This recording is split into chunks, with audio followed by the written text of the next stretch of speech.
ಕರ್ನಾಟಕದಲ್ಲಿ RSS versus ರಾಜ್ಯ ಸರ್ಕಾರ, ಕಾಂಗ್ರೆಸ್ ಸರ್ಕಾರ ಫೈಟ್ ಶುರುವಾಗಿದೆ. ಆರ್ಎಸ್ಎಸ್ನ ಚಟುವಟಿಕೆಗಳಿಗೆ ಸರ್ಕಾರಿ ಜಾಗದಲ್ಲಿ ಅವಕಾಶ ಕೊಡಬಾರದು, ಸರ್ಕಾರಿ ನೌಕರರು ಆರ್ಎಸ್ಎಸ್ನ ಚಟುವಟಿಕೆಗಳಲ್ಲಿ ಭಾಗಿಯಾಗಬಾರದು. ಈಗ ಜಮೀನಿನ ಆಡಿಟಿಂಗ್, ಆರ್ಎಸ್ಎಸ್ ಮತ್ತು ಅದರ ಸಂಬಂಧಿತ ಸಂಸ್ಥೆಗಳು ಎಷ್ಟೆಷ್ಟು ಲ್ಯಾಂಡ್ ಇಟ್ಕೊಂಡಿದ್ದಾವೆ. ಕಾಂಗ್ರೆಸ್ ಸರ್ಕಾರ ಬಂದಾಗ ಇದು ಶುರುವಾಗಿತ್ತು ಈ ಪ್ರಾಸೆಸ್ಸು. ಅದು ಯಾಕೋ ಏನೋ ದೇವರಿಗೆ ಗೊತ್ತು, ಅದು ಅರ್ಧಕ್ಕೆ ನಿಂತ್ಕೊಂಡ್ಬಿಟ್ಟಿತ್ತು. ಈಗ ಅದು ರೀಸ್ಟಾರ್ಟ್ ಆಗುತ್ತಂತೆ. ಆರ್ ಎಸ್ ಎಸ್ ಮತ್ತು ಅದಕ್ಕೆ ಸಂಬಂಧಿಸಿದ ಸಂಘ ಸಂಘಟನೆಗಳಿಗೆ ಎಷ್ಟೆಷ್ಟು ಜಮೀನಿದೆ, ಯಾವ್ಯಾವ ಸರ್ಕಾರದ ಅವಧಿಯಲ್ಲಿ ಕೊಟ್ಟಿದ್ದು. ಸಹಜ ಬಿಜೆಪಿ ಸರ್ಕಾರದ ಅವಧಿಯಲ್ಲೇ ಕೊಟ್ಟಿರ್ತಾರೆ. ಎಲ್ಲೆಲ್ಲಿ ಕೊಟ್ಟರು ಜಮೀನು, ಯಾವ ಪ್ರಾಸೆಸ್ಸನ್ನು ಅನುಸರಿಸಿ ಕೊಟ್ಟರು, ಎಲ್ಲವೂ ಪರಿಶೀಲನೆಗೊಳಪಡುತ್ತವೆ. ಲ್ಯಾಂಡ್ ಆಡಿಟಿಂಗ್ ಅಂತಾರೆ ಇದಕ್ಕೆ, ಆಸ್ತಿಗಳ ಪರಿಶೀಲನೆ. ದೇವನಹಳ್ಳಿ ಹತ್ರ ಚಾಣಕ್ಯ ಯೂನಿವರ್ಸಿಟಿ 116 ಎಕರೆ ಭೂಮಿ ಕೊಟ್ಟಿದ್ದಾರೆ. ಬೈಯಪ್ಪನಹಳ್ಳಿಲಿ 8.32 ಏಕರ್ಸ್ ಬೆಂಗಳೂರಿನಲ್ಲೇ. ಹೊಸಪೇಟೆ ಜಂಬುನಾಥಹಳ್ಳಿಯಲ್ಲಿ 5 ಎಕರೆ ಭೂಮಿ ಕೊಟ್ಟಿದ್ದಾರೆ. ಕಲಬುರಗಿ, ಚಿಕ್ಕಮಗಳೂರು, ಮೈಸೂರು, ಮಂಡ್ಯ, ಆನೇಕಲ್ಲು, ಯಾದಗಿರಿ, ಹೀಗೆ ಬೇರೆ ಬೇರೆ ಕಡೆಗಳಲ್ಲಿ 25ರಿಂದ 30 ಎಕರೆ ಜಮೀನು ಕೊಟ್ಟಿದ್ದಾರೆ. ದಕ್ಷಿಣ ಬೆಂಗಳೂರಿನಲ್ಲಿ ಜನಸೇವಾ ಟ್ರಸ್ಟಿಗೆ 40 ಎಕರೆ ಜಮೀನು ಕೊಟ್ಟಿದ್ದಾರೆ. ತಾವರೆಕೆರೆಯಲ್ಲಿ 25 ಎಕರೆ ಜಮೀನು. ಮುಧೋಳದಲ್ಲಿ 134 ಸ್ಕ್ವೇರ್ ಮೀಟರ್ ಜಾಗ ಕೊಟ್ಟಿದ್ದಾರೆ.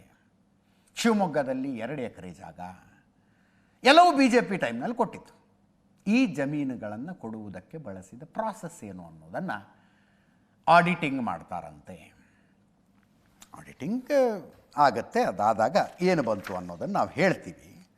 ಇನ್ನು ಪ್ರಿಯಾಂಕ ಖರ್ಗೆ ಅವರ ಸ್ವಂತ ಕ್ಷೇತ್ರ ಚಿತ್ತಾಪುರದಲ್ಲಿ ಆರ್ ಎಸ್ ಎಸ್ ಪಥ ಸಂಚಲನಕ್ಕೆ ಎಲ್ಲವೂ ರೆಡಿಯಾಗಿತ್ತು. ನಾಳೆ ಆರ್ ಎಸ್ ಎಸ್ ಪಥ ಸಂಚಲನ ನಡೀಬೇಕಾಗಿತ್ತು. ನೀವು ಪರ್ಮಿಷನ್ನೇ ತಗೊಂಡಿಲ್ಲ ಅಂಥೇಳಿ ಕಟ್ಟಲಾಗಿದ್ದ ಬಂಟಿಂಗ್ಗಳು ಭಗವಧ್ವಜವನ್ನು ಕೆಳಗಿಳಿಸಿದ್ರು, ಬಂಟಿಂಗಿನೆಲ್ಲ ಹರಿದಾಕ್ಬಿಟ್ರು. ಪ್ರಾಸೆಸ್ ಪ್ರಕಾರ ಪುರಸಭೆಯ ಅಧಿಕಾರಿಗೆ ಒಂದಷ್ಟು ಚಾರ್ಜಸ್ ಇರುತ್ತೆ, ಆ ಚಾರ್ಜ್ ಕಟ್ಟಿ ಪರ್ಮಿಷನ್ ತಗೊಂಡಿರ್ತಾರೆ. ಅನುಮತಿಸಲಾಗಿದೆ ಅಂತೇನು ಬರೆದು ಕೊಡೋದಿಲ್ವಂತವರು, ಪದ್ಧತಿನೇ ಇಲ್ಲ ಅನುಮತಿಸಲಾಗಿದೆ ಅಂತ. ಬಟ್ ದುಡ್ಡು ಕಟ್ಟಿಸ್ಕೊಂಡು ರೆಸಿಪ್ಟ್ ಕೊಟ್ಟಿರ್ತಾರೆ. 6,000 ರೂಪಾಯಿನ ಚಾರ್ಜ್ ಇದೆ ಚಿತ್ತಾಪುರದಲ್ಲಿ. ಆ 6,000 ರೂಪಾಯಿ ಕೊಟ್ಟು ಇವರು ಬ್ಯಾನರ್ಗಳನ್ನು ಕಟ್ಟೋದಕ್ಕೆ ಪರ್ಮಿಷನ್ ತಗೊಂಡಿದ್ರು. ಪರ್ಮಿಷನ್ ಎಲ್ಲಿ ಕೊಟ್ಟಿದ್ದೀವಿ ನಾವು ಅಂತಿದ್ದಾರೆ. ದುಡ್ಡು ಕಟ್ಟಿಸ್ಕೊಂಡಿರೋದಲ್ಲ, ಪರ್ಮಿಷನ್ ಕೊಟ್ಟಿರೋದು ಬರೆದು ಕೊಟ್ಟಿರೋದು ತೋರಿಸಿ ಅಂತ. ಚಿತ್ತಾಪುರದ lodging cross, Ambedkar circle, Bhuvaneshwari circle, Basaveshwara circle, Janata Chowk, Nagavi circle, Sevalal ಸರ್ಕಲ್ನಲ್ಲಿ ಅಳವಡಿಸಲಾಗಿದ್ದ ಬ್ಯಾನರ್ಗಳನ್ನು ಇವತ್ತು ಪುರಸಭೆಯ ಸಿಬ್ಬಂದಿ ಕಿತ್ತಾಕಿದ್ರು.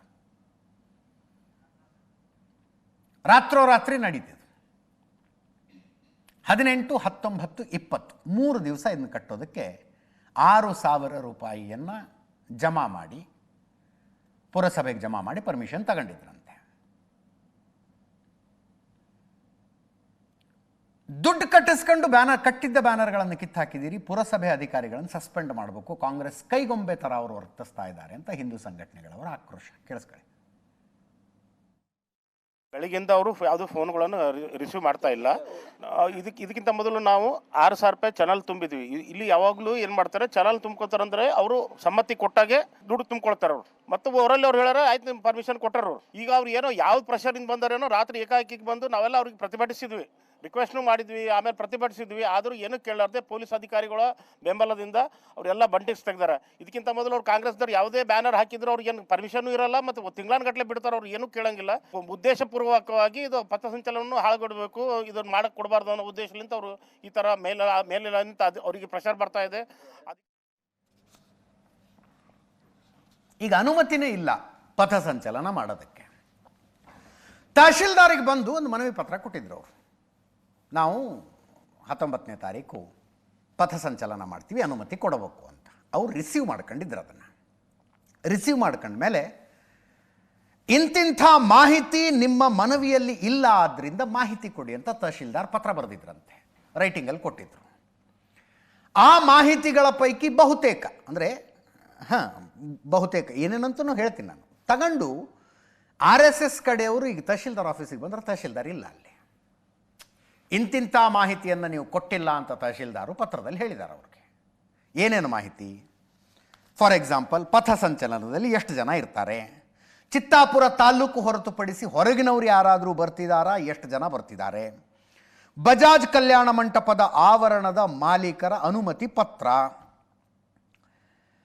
ಶಾಂತಿ ಕಾನೂನು ಸುವ್ಯವಸ್ಥೆಗೆ ಧಕ್ಕೆ ಉಂಟಾಗದಂತೆ ಮುಂಜಾಗ್ರತಾ ಕ್ರಮ ತೆಗೆದುಕೊಳ್ತೀವಿ ಅಂತ ಅಫಿಡವಿಟ್ ಬರೆದು ಕೊಡಬೇಕು, ಅದನ್ನು ಕೊಟ್ಟಿಲ್ಲ. ಲಾಠಿ ಅಥವಾ ಆಯುಧಗಳ ಮಾಹಿತಿ ಇಲ್ಲ. ತಮ್ಮ ಸಂಘದ ನೋಂದಣಿ ಪ್ರಮಾಣ ಪತ್ರದ ದೃಢೀಕರಣ ಪ್ರತಿ ಸಲ್ಲಿಸಿರುವುದಿಲ್ಲ.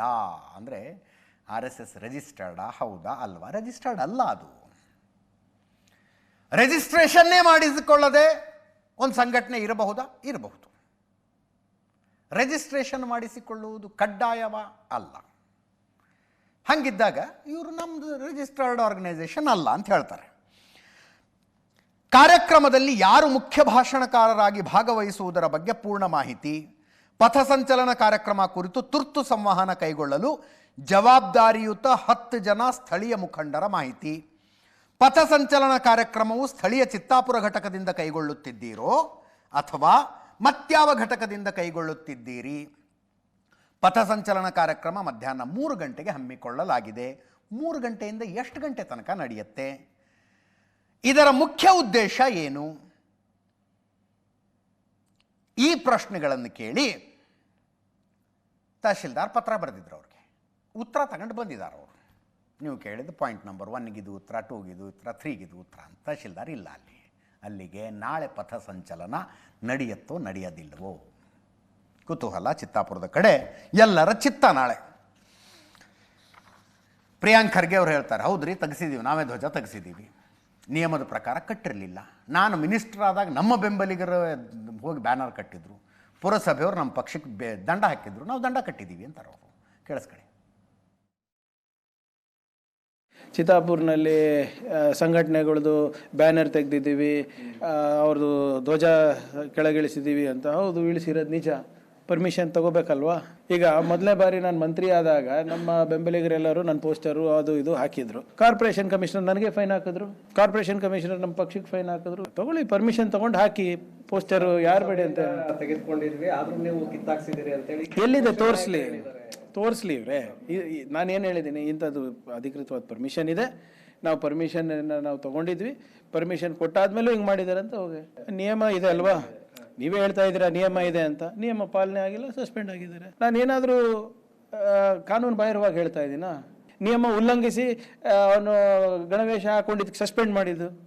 ನೀವು ನನಗೆ ಶಬಾಷ್ ಅನ್ಬೇಕಲ್ವಾ? ನೀವು ಬೆನ್ ತಟ್ಟಬೇಕಲ್ಲ ನನಗೆ. ಪ್ರಿಯಾಂಕ್ ಖರ್ಗೆ ಕರೆಕ್ಟಾಗಿ ಮಾಡಿದ್ಯಾ ನೀನು? ಅರೆ, ನನ್ನ ಪಿ ಎದು ಕೊಡಿಯಪ್ಪ ಇದ್ರೆ, ನಮ್ಮ ಪಿ ಎದು ಸಸ್ಪೆಂಡ್ ಮಾಡ್ತೀನಿ. ಆದರೆ ಸರ್ಕಾರದ ಪರ್ಮಿಷನ್ ಇದೆಯಾ ಅವನಿಗೆ ಹಿಂಗೆ ಮಾಡೋಕ್ಕೆ? ಈ RSS ಸಂಸ್ಥೆಗಳಿಗೆ ನೀಡಿರ್ತಕ್ಕಂಥ ಜಮೀನುಗಳ ಲ್ಯಾಂಡ್ ಆಡಿಟ್ ಮಾಡಬೇಕು ಅನ್ನೋ ತೀರ್ಮಾನ ಆಗಿತ್ತು. ಕೆಲ ಜಮೀನುಗಳ ಮೇಲೆ ಅದು ಆಡಿಟ್ ಕೂಡ ಮಾಡಿತ್ತು, ಅದು ಅಲ್ಲಿಗೆ ನಿಂತ್ಕೊಂಡು. ಈಗ ಅದ್ರ ಬಗ್ಗೆ ನನಗೆ ಹೆಚ್ಚು ಮಾಹಿತಿ ಇಲ್ಲ. ಬಹುಶಃ ಕಂದಾಯ ಸಚಿವರು ಗಣಕ ವಿವಿಧ ಲ್ಯಾಂಡ್ ಆಡಿಟ್ ಮಾಡಿದ್ರು, ಕ್ಯಾಬಿನೆಟ್ಗೂ ಸಬ್ಜೆಕ್ಟ್ ಬಂತು, ಆಮೇಲೆ ಏನು ಡಿಸಿಷನ್ ಇಲ್ಲ. ಅದು ಬರೀ ಚಾಣಕ್ಯ ಯೂನಿವರ್ಸಿಟಿ ಇದೆ ಅಂತಲ್ಲ, ಎಲ್ಲಾನು ಪರಿಶೀಲನೆ ಮಾಡ್ತಾ ಇದ್ದಾರೆ ಅಂತ ನನಗೆ ಲಾಸ್ಟ್ ಮಾಹಿತಿ ಇದ್ದಂಗೆ. ಬಟ್ ಅದ್ರ ಬಗ್ಗೆ ಹೆಚ್ಚಿನ ಮಾಹಿತಿ ನನಗಿಲ್ಲ. ಇದಕ್ಕೆ ಸಂಬಂಧಿಸಿದಂತೆ ಒಂದಷ್ಟು ರಿಯಾಕ್ಷನ್ಸು ಈಶ್ವರಪ್ಪನವರು ಮಾತಾಡಿದ್ರು, ಮುಖ್ಯಮಂತ್ರಿಗಳು ಮಾತಾಡಿದ್ದಾರೆ. RSS ಟಾರ್ಗೆಟ್ ಮಾಡಿಲ್ಲ, ಎಲ್ಲ ಸಂಘಟನೆಗಳಿಗೂ ಅನ್ವಯ ಆಗುವಂಥ ಆದೇಶ ಅಂತ. ಮಣಿಕಂಠ ರಾಠೋಡ್ ಮಾತಾಡಿದ್ದಾರೆ. ಪ್ರಿಯಾಂಕ್ ಖರ್ಗೆ ವಿರುದ್ಧ ಲಾಸ್ಟ್ ಟೈಮ್ ಚಿತ್ತಾಪುರದಲ್ಲಿ ಸೋತಿದ್ದ BJP ಅಭ್ಯರ್ಥಿ ಯತೀಂದ್ರ ಸಿದ್ದರಾಮಯ್ಯನವರು ಮಾತಾಡಿದ್ದಾರೆ. ಕೇಳಿಸ್ಕೊಳ್ಳಿ. RSS ಪತ್ರ ಬರೆದಿದ್ದು RSS ಬಗ್ಗೆ. ಆದರೆ ಕ್ಯಾಬಿನೆಟ್ನಲ್ಲಿ RSS ಶಾಖೆಗಳು ಎಲ್ಲಿ ನಡೆಯುತ್ತೆ, RSS ಬೈಠಕ್ ಎಲ್ಲಿ ನಡೆಯುತ್ತೆ, ಅಲ್ಲಿ ಕ್ರಮ ತಗೋತೀವಿ ಅಂತ RSS ಹೆಸರು ಹೇಳೋಕ್ಕೂ ಧೈರ್ಯ ಇಲ್ಲ ಅವರಿಗೆ. ಎಲ್ಲೆಲ್ಲಿ ಸಂಘ ಸಂಸ್ಥೆಗಳು ಬಳಸ್ಕೋತಾರೋ ಅಲ್ಲಿ ಅನುಮತಿ ತಗೋಬೇಕು. ಎಷ್ಟು RSS ಬಗ್ಗೆ ಭಯ ಇದೆ ಲೆಕ್ಕ ಹಾಕಿ. 3 ಬಾರಿ ಕೇಂದ್ರ ಸರ್ಕಾರ RSS ಬ್ಯಾನ್ ಮಾಡ್ತು. ಯಾವಾಗ ತುರ್ತು ಪರಿಸ್ಥಿತಿ ಸಂದರ್ಭದಲ್ಲೂ ಬ್ಯಾನ್ ಮಾಡ್ತು. ಇಂದಿರಾ ಗಾಂಧಿ ಅವರು ಬ್ಯಾನ್ ಮಾಡಿದ್ರು.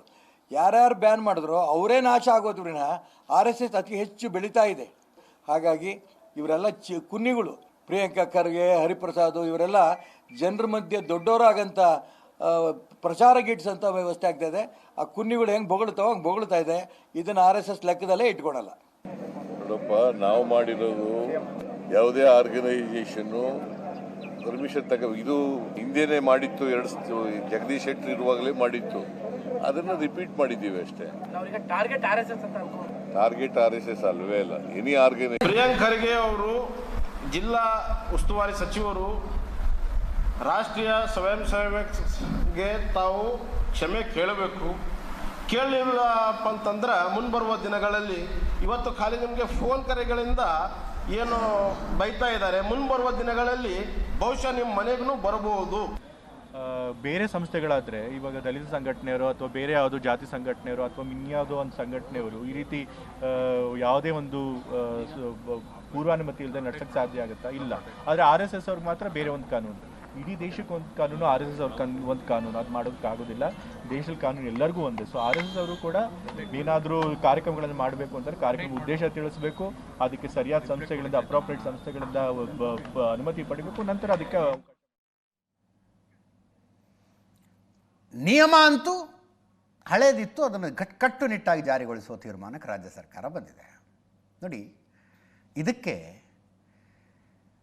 ಉಚ್ಚಾಟಿತ ಸಚಿವ, ವಜಾಗೊಂಡಿರುವ ಸಚಿವ KN ರಾಜಣ್ಣನವರದೇ ಏನು ಸಮ್ಮತಿ ಅನ್ನೋದಕ್ಕಾಗೋದಿಲ್ಲ. ಅದಕ್ಕೆ he is not okay for it. ಹೆಂಗ್ರಿ ಮಾಡೋಕ್ಕಾಗುತ್ತೆ ಇದನ್ನು ಅಂತಾರವರು. ಸುಮ್ಮನೆ ಒಂದು ನಿಯಮ ಮಾಡಿ ಪುಸ್ತಕದಲ್ಲಿ ಬರೆದು ಇಡ್ತೀರಿ ಅಷ್ಟೇ. ನೀವು ನಮಾಜ್ ಮಾಡ್ತಾರಪ್ಪ, ರಸ್ತೆಗಳಲ್ಲೂ ಮಾಡ್ತಿರ್ತಾರೆ, ಪರ್ಮಿಷನ್ ತಗೊಳ್ಳಿ ಅಂತ ಕೇಳ್ತೀರಾ ಅವ್ರಿಗೆ, ಅವ್ರೇನು ಬಂದು ಪರ್ಮಿಷನ್ ತಗೋತಾರ? ಅವ್ರನ್ನ ಎಬ್ಬಿಸಿ ಕಳಿಸ್ತೀರಾ ಅಂತ KN ರಾಜಣ್ಣ ಅವ್ರು ಕೇಳೋದು. ಮಧುಗಿರಿ ಶಾಸಕ ಮಾಜಿ ಸಚಿವ KN ರಾಜಣ್ಣ ಅವರು ಕೇಳಿಸ್ಕೊಳ್ಳಿ. ಸಂಪೂರ್ಣವಾಗಿ RSS ಬ್ಯಾನ್ ಮಾಡಿ ಅಂತ ಏನು ಖರ್ಗೆ ಕಾಗದ ಬರೆದಿಲ್ಲ. ಯಾರೇ ಆಗಲಿ, RSS ಆಗಲಿ ಯಾವುದೇ ಸಂಘಟನೆಗಳಾಗಲಿ, ಸರ್ಕಾರಿ ಜಾಗದಲ್ಲಿ ಏನಾದರೂ ಕಾರ್ಯಕ್ರಮ ರೂಪಿಸುವಾಗ ಪರ್ಮಿಷನ್ ತಗೊಂಡು ಮಾಡ್ರಪ್ಪ ಅಂತ ಹೇಳಿದ್ದಾರೆ ಅಷ್ಟೇ. ಅದು ಎಷ್ಟು ಮಟ್ಟಿಗೆ ಅದು ಜಾರಿ ಮಾಡೋಕ್ಕೆ ಸಾಧ್ಯ ಆಗ್ತದೆ ನೋಡೋಣ. ಈಗ ನಮ್ಮಲ್ಲಿ ಈದ್ಗಾ ಇದೆಯಲ್ರಿ, ರೋಡಲ್ಲೇ ನಮಾಜ್ ಮಾಡ್ತಾರಪ್ಪ, ಪರ್ಮಿಷನ್ ತಗೋತಾರ ಅವರು? ಪರ್ಮಿಷನ್ ಕೊಡಿ ಅಂತ ಕೇಳಕ್ಕೆ ಅವ್ರು ಬರ್ತಾರ? ಅಥವಾ ಪರ್ಮಿಷನ್ ತಗೊಂಡು ನೀವು ನಮಾಜ್ ಮಾಡಿ ಅಂತ ಹೇಳಿದ್ರೆ ಕೇಳ್ತಾರ?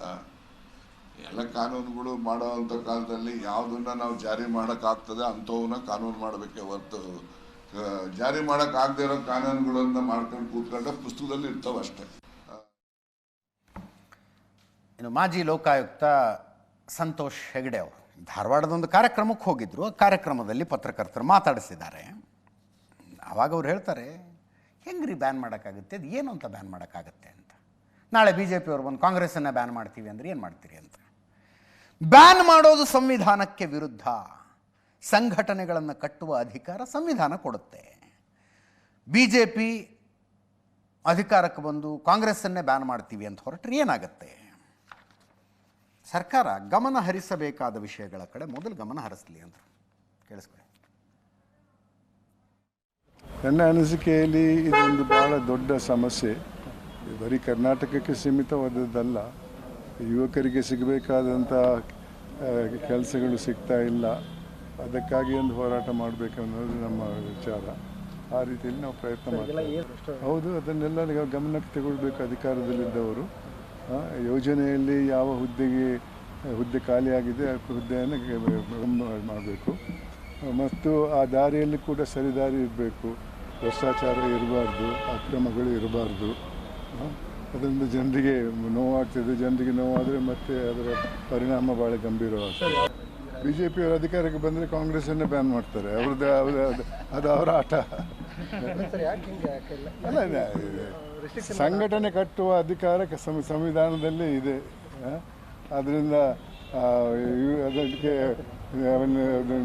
ಬ್ಯಾನ್ ಮಾಡುವುದು ನನ್ನ ಅನಿಸಿಕೆಯಲ್ಲಿ ಸಂವಿಧಾನಕ್ಕೆ ವಿರುದ್ಧವಾದದ್ದು.